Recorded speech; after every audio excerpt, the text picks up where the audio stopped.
Today marks the 6-month anniversary of the death of our granddaughter, Eliana.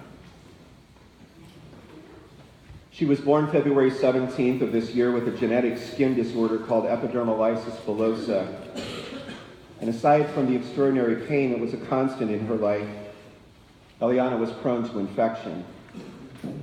And her third encounter with infection ravaged her little body, and she could not overcome it. And on April 16th, she died. In these 6 months, I have been Jacob wrestling with God.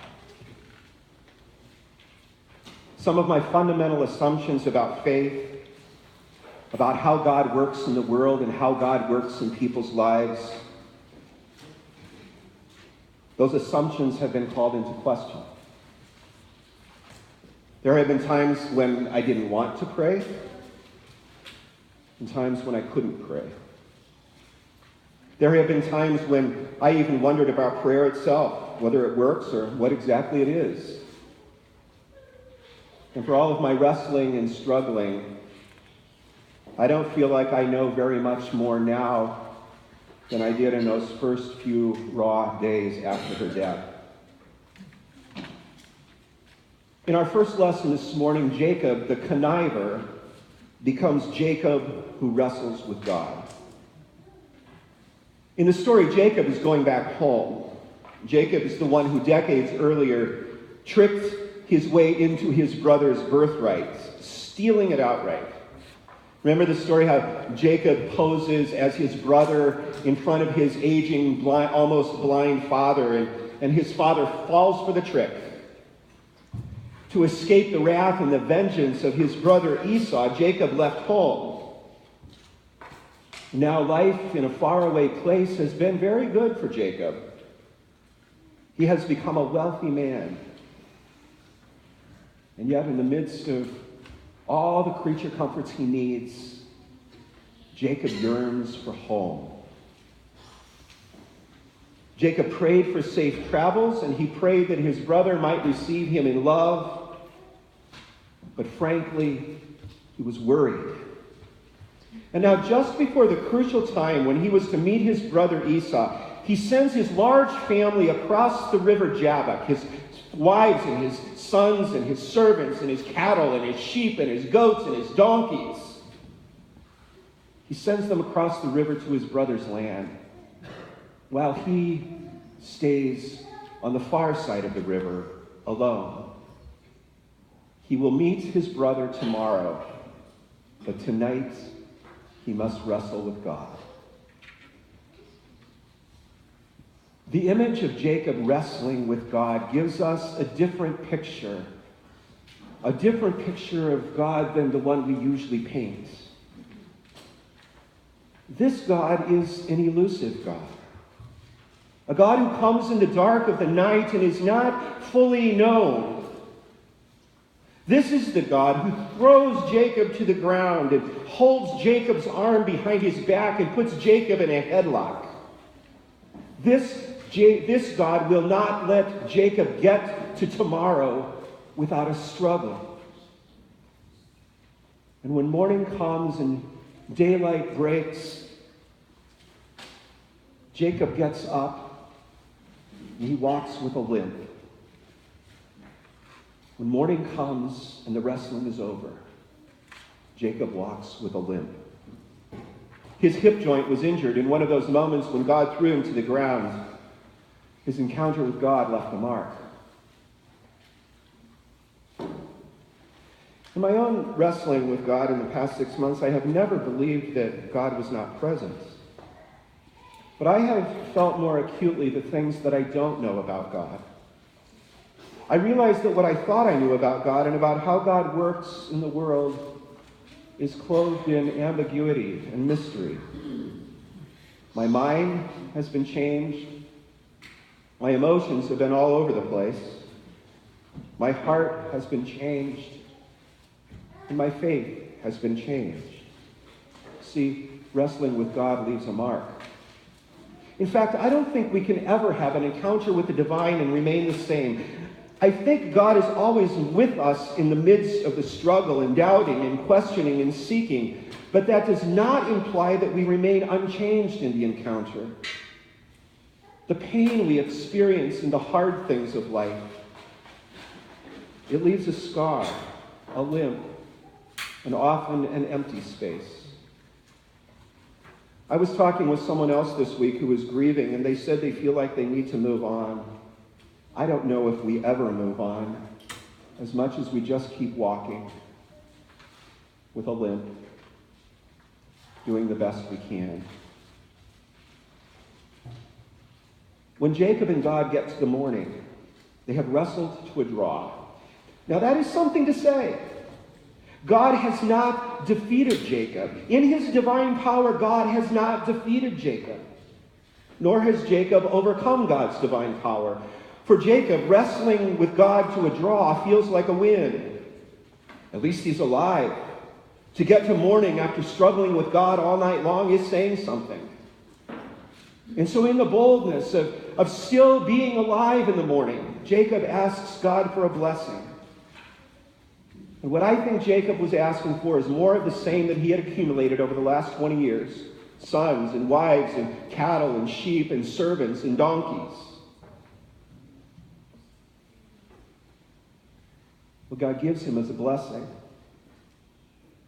But a blessing of God's choosing, not Jacob's.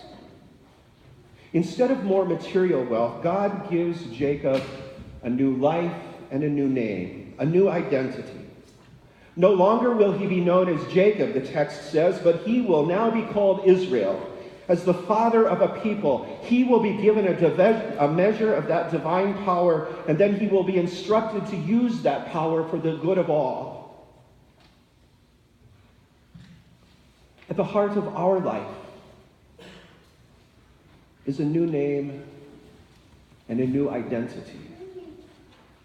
You are Christian. You are marked on your forehead with the sign of the cross. Somehow, mysteriously, in the waters of baptism, we participate in the life-giving event of Jesus' death and resurrection. Joined to Christ in the waters of baptism, we come up out of those waters with a new identity and a new life. And what's so remarkable about the baptismal life is that it is a life that is given brand new every day.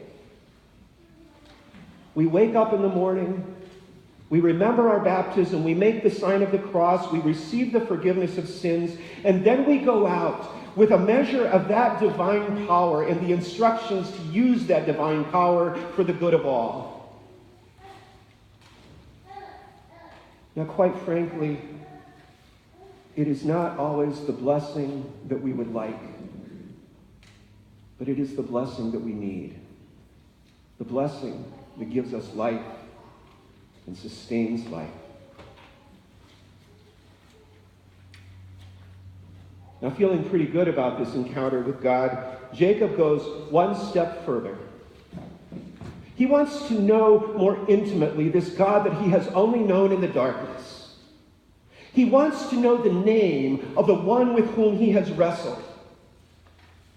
What's your name? Jacob asks.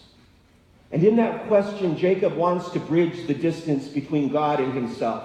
Jacob wants to remove the mystery. Jacob wants all the answers. Just like the couple in the Garden of Eden, Jacob wants to know God on his terms and not on God's terms.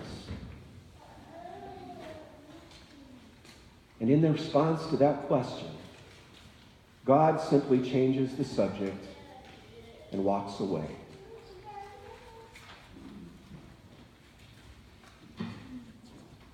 Though we may wish it to be otherwise, God is still God. We are still God's creatures. Much of what we would like to know about God and about our place in the world and why things happen and what God is doing and the pain in our own lives and the evil in the world lies behind the veil. Not every question will be answered. Not every struggle will be resolved. Not every grief will be healed. Not every problem will be solved. Most of the answers to the questions that begin with that elusive word why will not be answered this side of eternity. God is still God, and we are not. There is still much about God and God's ways that remain a mystery. And still somehow we go on. When daybreak comes, we get up. Somehow still, by God's grace, we trust in God's goodness. Somehow, in the midst of all we don't know about God, we know this about God: that God has come to us in Jesus. What we need to know about God, we know in Jesus. In the God we know in Jesus, there is grace and mercy and peace and hope. In the gospel lesson, Jesus tells a story that is supposed to teach his followers to pray always and not lose heart. A widow keeps asking a corrupt judge until he grants her request just to get rid of her. When we talked about this story in confirmation class on Wednesday, one of the students asked, "Does praying more increase the chances of getting what we ask for?" I think it's a pretty logical question.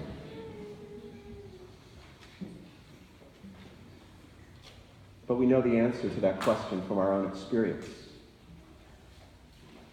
The answer is no. But I don't think that's what Jesus is getting at in this story. I think Jesus knows that for his followers, life will sometimes be hard. And for whatever reason, answers are not available to us. The story ends with Jesus asking if he will find faith on earth when he comes back to tie all things together in the fullness of God's love and grace. And maybe that's the key to our struggles. To know and trust that in the midst of things that are hard, things that we cannot understand, things which bring pain and sorrow, that God may not bring the answer we want or need in the short term. But in the midst of all of that, God is working in Jesus to bring all things to fullness. And until that time, God will carry us through.